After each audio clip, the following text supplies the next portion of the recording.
get it started here. Hello and good morning, everybody. Welcome to my weekly debrief for May the something. We finished on the 16th, so whatever the Monday was. I can't remember. 11th? I can't remember, something like that. Tuesday. No, the 12th. Monday the 12th to Friday the 16th. Christ. Terrible with dates, I really am. Yeah. Will you lay down, dog? See your feet tip-tapping on the floor. I know you're adorable. There he is. Right, lay down, old man. Lay down. No? I've paid attention to him now, so now he won't leave me alone. Good boy. Right, so we've had a week at work, so let's get on to the debrief. Let's hold the diary up and read along with you. So, on Monday, we started at 4 a.m. We run from the yard to go across to collect a flatbed trailer loaded with blocks. So, we took the blocks to Travis Perkins in Ashford, in Kent. Then, once we got all them off, we run empty Sheerness to the docks, to load a load of timber, and then run east as far as we could. Yeah. Parked up at the end of the A303 at Max's cabin. So literally where the A303 ends and becomes the A30, the big lay-by there with the calf, that's where I stopped. Yeah, nice and peaceful night there. We finished at 6:15 p.m. We worked a total of 14 hours 15 minutes. We drove 9 hours and 33 minutes, and we done a total of 432 miles. Very good. I did it in Porsche accent. On Tuesday morning, we started at 6:30 a.m. Had a bit of a lay-in. Mainly because I wasn't too far from the customer and they didn't open till 8. So we run from Max's cabin on the A303 to Bradford's in Plymouth. Got there at I can't remember when I got there actually. Sorry, not Plymouth, Plimpton. Actually no, we got in there pretty quick to be fair. It was another one I was thinking of. So we unloaded the timber, then from there we run empty to Exeter Services to do a trailer swap with Rachel. Yeah, she brought a trailer out to us. So I took some more timber off of her. They had 3 deliveries on that one, so I had a delivery to a timber place in Tedburn, St Mary's. So got a few packs off there. I think it was 8 packs there. And then I had to deliver some more to Moreland Timber, which is near, I think it's Malden, sort of near Newton Abbot way. That was a little bit of a tight one to get to. I actually damaged one of my lights on my truck with that. I didn't actually hit anything, but some of the, the funny plants, the little green stickily plants you get that you can stick to people's clothes, yeah, they all wrapped around the light, and of course as I was driving it pulled it out of its mountains a little bit, so yeah, that was fun. So we got that off and managed to get out of there without any more damage. Then from there we went to Sturples, I think it's called, which is near Plymouth, which was the last little timber drop, and they had 8 packs. The one in the middle had 6 packs, the tight one. Once we got all that off, we then run empty to Leemore. That was fun. To collect bagged stone and sand for Barnstable. Yeah, that was a real tight. The main road that goes up to it was actually shut for the day, so I had to take another route to get in there, and the route I went was absolutely horrendous. I wish I filmed that day, actually, to be fair, because, yeah, I didn't think I was actually going to get round one of the corners, but we got there in the end. Yeah. Went through a lot of hedges and stuff. Now, it wasn't the most ideal route I took. There would have been a better way, but I would have had to have gone a hell of a long way round. But we got there. No problem. We got the bagged products on, and we made our way up towards Barnstable. So, yeah. By the time I actually got the load on, the main road to that place was actually open. So, we managed to fly down back onto the A30. Get up there and then heading up towards Barnstable way. Actually parked up in Tiverton for the night. Parked up at 6:30 p.m. so we worked 12 hours on the button. We drove 7 hours and 5 minutes, and we done 257 miles.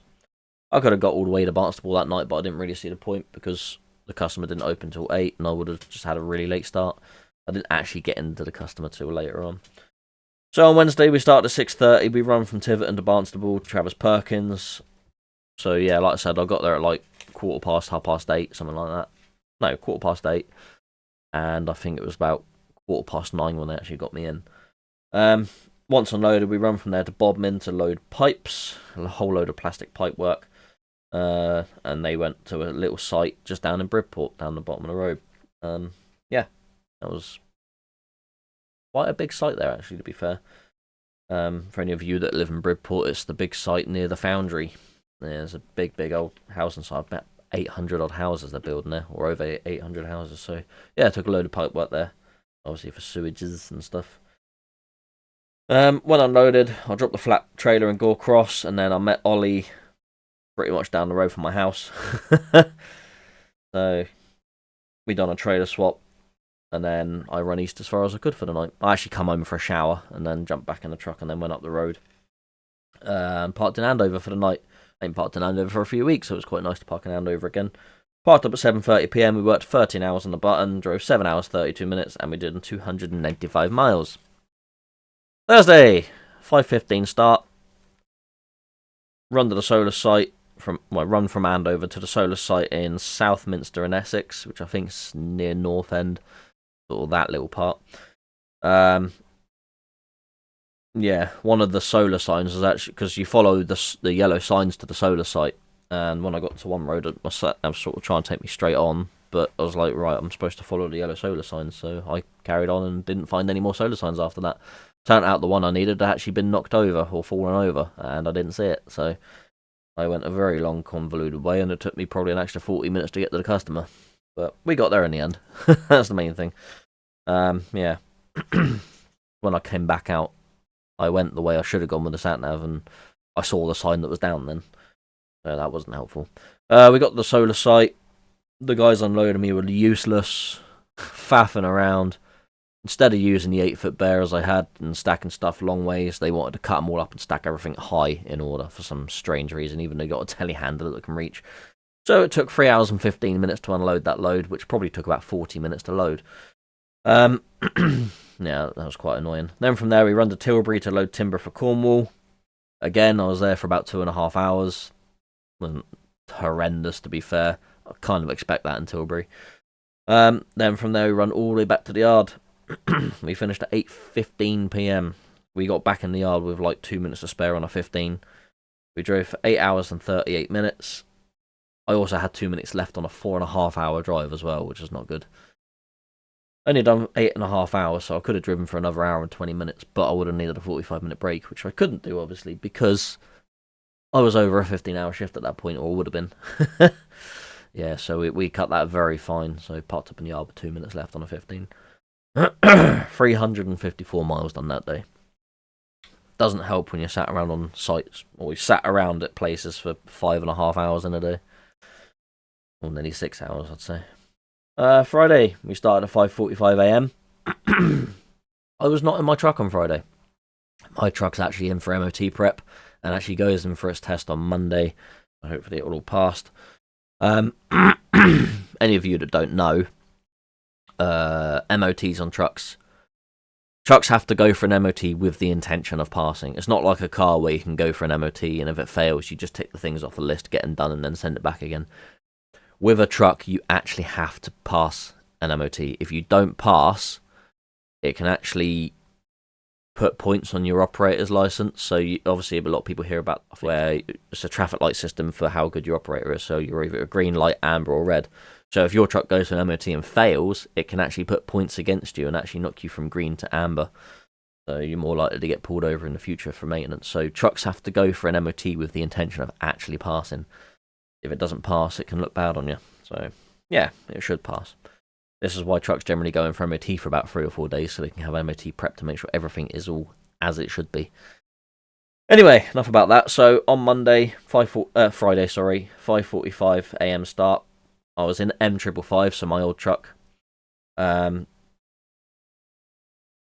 we run from the yard to Exeter Services to get some breakfast. As I came out of the services, I met Jen Warren there. She pulled up to go in to use the facilities.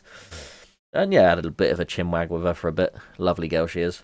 Yeah, so she'll be doing Devon Truck Show, she told me. I don't know if she wants me to tell everyone, but tough. I'm sure you'll all know when you go there anyway. Yeah, so it was nice to actually speak to her again. I haven't seen her since she started at with Chris Bradford, so yeah, it's nice to catch up with her for a bit. So from there I went on my way, drove off down to Liscard to drop off 6 packs of timber. That was a nice tight little place to get to, Richard's Timber Merchants. Yeah. It wasn't too bad to actually get there, it was getting in there, because as you go past there's a big wall on one side and the building on the other, and there's a slight kink, so as you come around your trailer literally brushes the building. Yeah.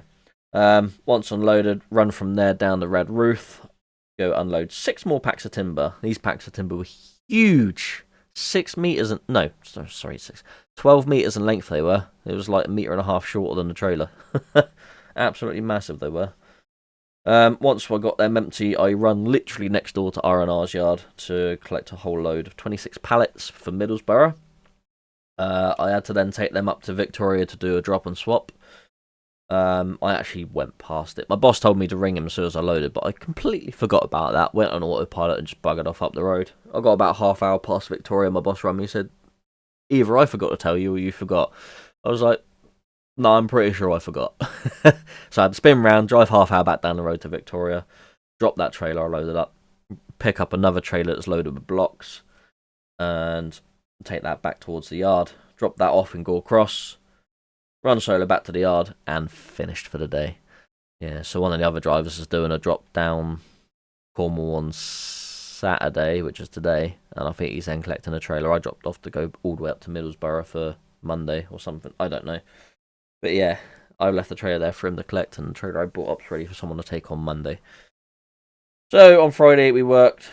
I didn't actually write that down. What time did I finish? I can't remember what time I finished now. It was 12 hours something. 5:45, I finished at 6:30, that's it. So we worked 12 hours, 45 minutes.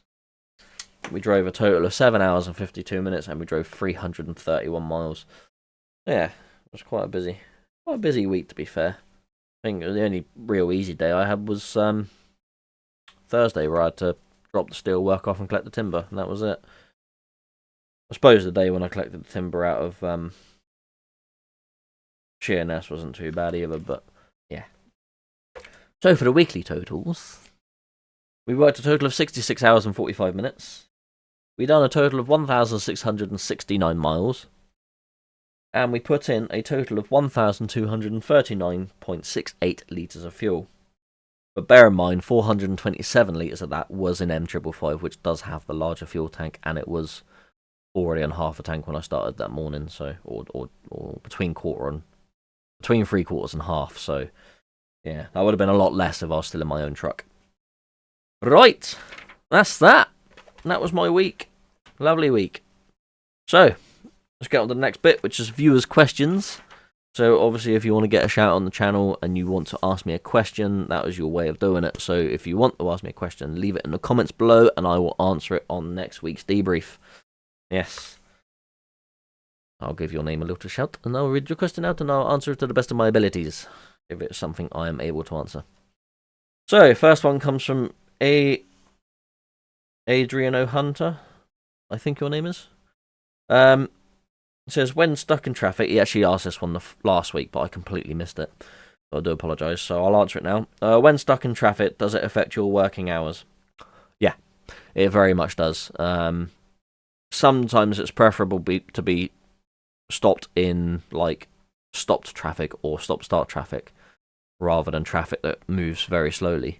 Because when you start your shift, your working time's ticking regardless what you're doing until you end your shift. So even if you're in traffic, yes, it very much ticks up on your working time. It makes no difference whether you're stopped or not. The reason I prefer to be in stop-start traffic is driving time, because you can essentially gain back minutes there and there. Because if you're in slow-moving traffic, your driving time will tick up slowly as you drive. Whereas if you're in stop-start traffic, it won't count up quite as much. It's weird how it works, but everything's calculated on a whole minute. So if you do like 29 seconds of driving and then 31 minutes of being stopped, it'll count that as stopped, or other work even. So sometimes if you see trucks stop for a bit and they'll leave a bit of gap, it's because they're waiting for that minute to then move on to then try and gain a minute of driving. It's weird how it works, but that's how the taco system works. It's how it counts the times up. Everything is calculated on what was most done in that minute. So yeah, it very much does take up your working time and everything. Right. Kevin Sallows, I think your name is. Yeah, I think that's how it's spelled. Sallows. Anyway, he asks, "Hi John, I am starting a new job at where I work. I will be driving a DAF CF. Have you drove a DAF CF?" Yeah, I have driven multiple DAF CFs. I have driven rigids. I've driven a rigid with a low roof. I've driven a CF with a high roof, like the big cab. I've driven the low cab Arctics 2 axles. I've driven the low cab Arctics with 3 axles, and I've also driven the space cab. So yeah, I've driven a multitude of DAF CFs, and they're a pretty good truck, to be fair. They're not the most spacious, and they've got quite a small fridge, etc., but they work pretty well. I think we've got rid of our CF now. I think that's gone and dusted, so we don't any longer own a CF, which is fine. But yeah, they drive. To be fair, they probably drive just as well as my XF does. The only difference is you just don't have as much space. I'm pretty sure the chassis and everything sort of exactly the same. So yeah. Truck and Lee. Right, you've asked me 2 questions, so I'll actually wait yours to the end. So we'll move on to Margaret McKenna's question. Just how does your boss know how much to pay you? I know you get paid if you do a night out, etc. So here I actually have my worksheet I fill out each day. So here we go. So obviously we have the dates and everything, and there we have... Oops, sorry, the light's reflecting off it. So there I write down my driving hours, working hours, or other work, periods of availability and breaks. That's all stuff I use on the tachograph. And if we go over here, obviously we got each day of the week. So we write down our start time, our finish time, and the total hours of the day. So that's literally from when I start shift to when I end shift, and then total hours. So that totals up at the end, that's what they pay me. And as you can see at the bottom there, we have nights out and expenses. So any nights out, I'll literally just tot up. I'll show you how I do it. So if I do 4 nights out in a week, I'll literally just do that, and they know to pay me for 4 nights out. So a night out is paid at £26.50 a night. That's what we get paid. So literally I just total that up. If I work 6 days in a week and I do 5 nights out, I'll literally do that, and they know to pay me for 5 nights. Expenses again, that's all if I pay for parking or whatever, anything like that, or if I have to pay for something for the truck, like if I need to get some water to top up in it, because let's be honest, it's a DAF. Then I can put that on expenses. If I need to buy any PPE out on the road, like I've done before in the past, because I had a customer that needed you to wear lace-up safety boots because you couldn't wear slip-on ones because you only step about 2 foot away from the truck. Hipstock.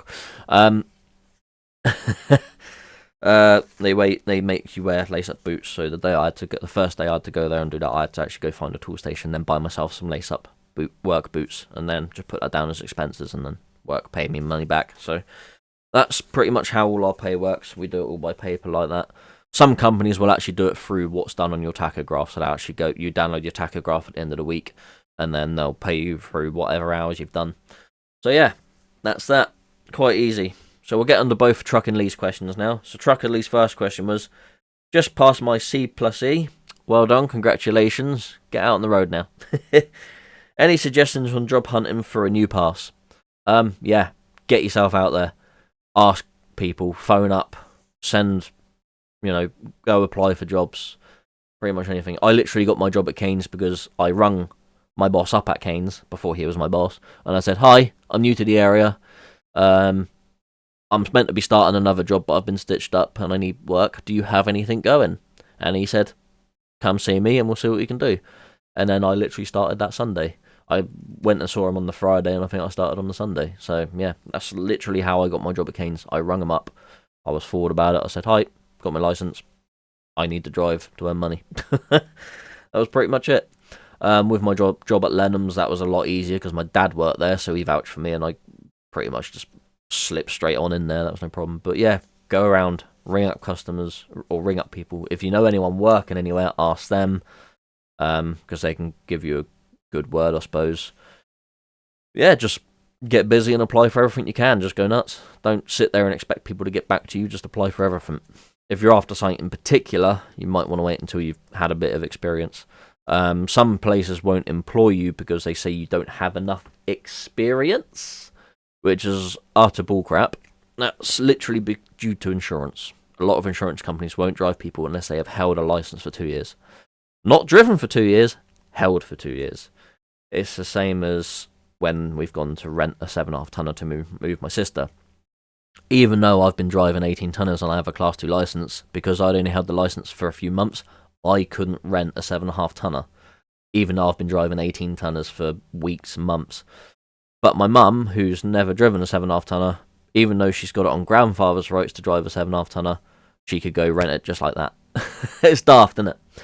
So, yeah, it's literally insurance. A lot of places will get cheap insurance, which means they're not allowed to employ anyone that hasn't held a license for 2 years. You don't need to drive for 2 years, you just need to hold it for 2 years. You don't need to drive at all. Some places will have it in the... they're allowed to hire so many new passes in a year. I think that's what Lenham's was on, I'm not sure. That's what someone told me, that they're allowed to hire so many new passes within a year, so like 10, 15 or whatever. And then they take on new passes that way. Other than that, you have to have so many years experience on your license. Which is rubbish. Yeah, so that's literally the best way to go get a job, mate. And your second question was, hi Jono, do you know what a driving appraisal looks like? I have one on Monday. A driving appraisal is literally a driving assessment. You'll go in and they'll get you to drive the truck. Depending on the company, it depends entirely what they get you to do. They will either get you to sit down and watch a load of videos and stuff and then go out for a little drive around the block, you know, make sure you can handle the vehicle and not crash into stuff. They might get you to do a reverse and then someone will help you. Some places will send you out with another driver and they'll get you to maybe go do a delivery that's down the road or something. Sometimes they might even send you out for like a half day for like 4 hours or something, where you go do a couple of extra drops and you will go out with another driver in these companies. And then if you do get the job, they'll probably send you out with another driver for a whole week. Or if you start on the agency or work somewhere like Kane's, it'll literally be like, alright, you start that day, there's the keys, off you go. So, yeah, driving appraisal is literally just a driving assessment. That's exactly what it is. So you'll go in and they'll just assess your driving and make sure you're not a complete idiot. Yeah. So I'm just going to jump in here quickly. John from the future. Missed a question from Eddie's Truck and Adventures. He says, are you planning on going to any truck shows this year? Yes. 1. Devon Truck Show. That's it. Yeah, so that's that. That's all the questions. So again, if you want a question answered in next week's video, then leave it in the comments below. Right, let's get on to the next little segment, which is Car of the Week. I've actually got 3. I can't make my mind up which one I prefer, so I'm just going to give you all 3. One of them I favour more slightly than the other 2 is because it's a British car. So I was driving along the other day, and in my mirror I saw a red Ford coming up behind me with bonnet vents. I thought, oh, is this a Mark II or Series 2 RS Turbo or something like that? Because it had the bonnet vents. And as it went past, it had a massive boot on it. Yeah, it was a Ford Orion. I haven't seen a Ford Orion for ages. I think last time I saw one, I still had my Fiesta, I think, because my mate Des had one. Yeah, a Ford Orion. I've not seen a Ford Orion in a long, long time. So that was pretty spectacular. And then also, when I was driving down Devon the other day, waiting in some traffic lights and that, there was someone there, and they had a Ford in the brain. They had a Pontiac Trans Am on their driveway. Very, very bright blue one. And it even had the old Phoenix on the bonnet as well, so that was pretty cool. Don't see many of them round here. Yeah, so that was cool. And then further along later in that day, when I stopped at one of the services, can't remember which one it is, but you drive around the back of the building. Around the back there, they had a Pontiac Firebird. So yeah, with 2 Pontiacs and a Ford this week for the favourite car of the week. Like I said, can't make my mind up which one I prefer, so we'll just put all 3 in, sod it. 3 sort of things you don't see very often, if at all, in the UK, so quite nice to see. Yeah, so that was favourite car of the week. Next bit is Mayhem on the roads. Nothing. Other than a couple of people sort of cutting across, again, the hatch markings to get off on their slip road because they're stupid.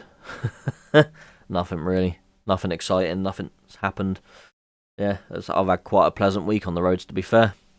I bunch of people driving a bit slow, but other than that, nothing major.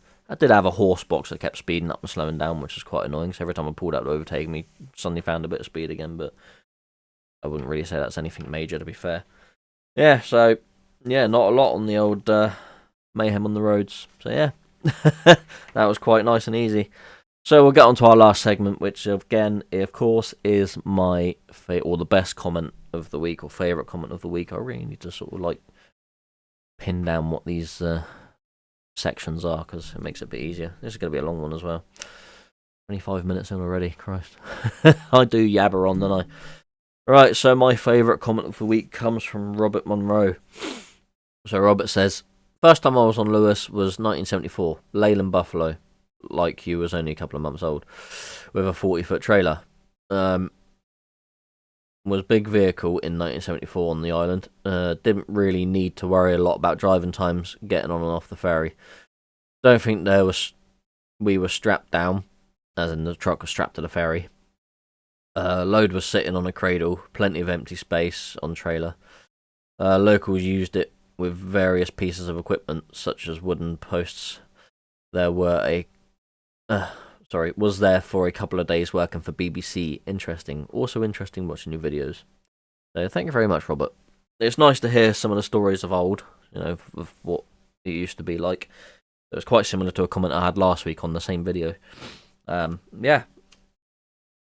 So very much appreciate these comments, and I'm glad that what I've done has brought back that memory for you, and I don't know, gave you some happy memories, I guess. Sort of makes it worthwhile doing.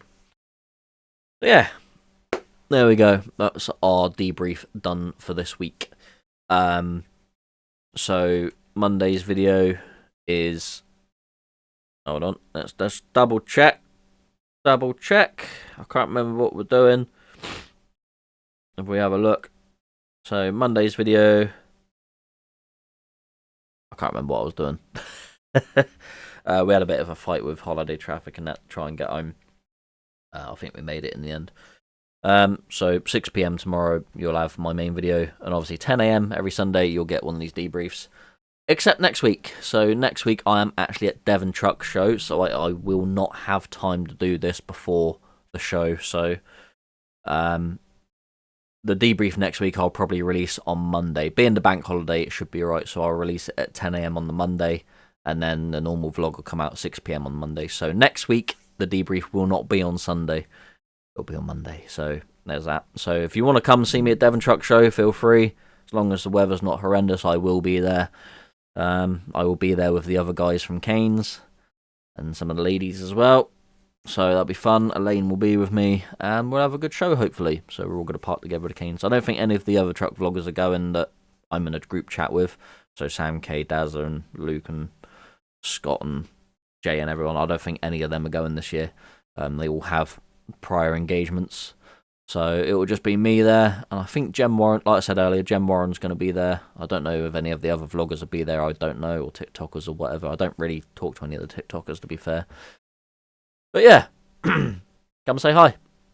Right, take it easy, look after yourself, drive safely, and I'll see you in the next one. Bye!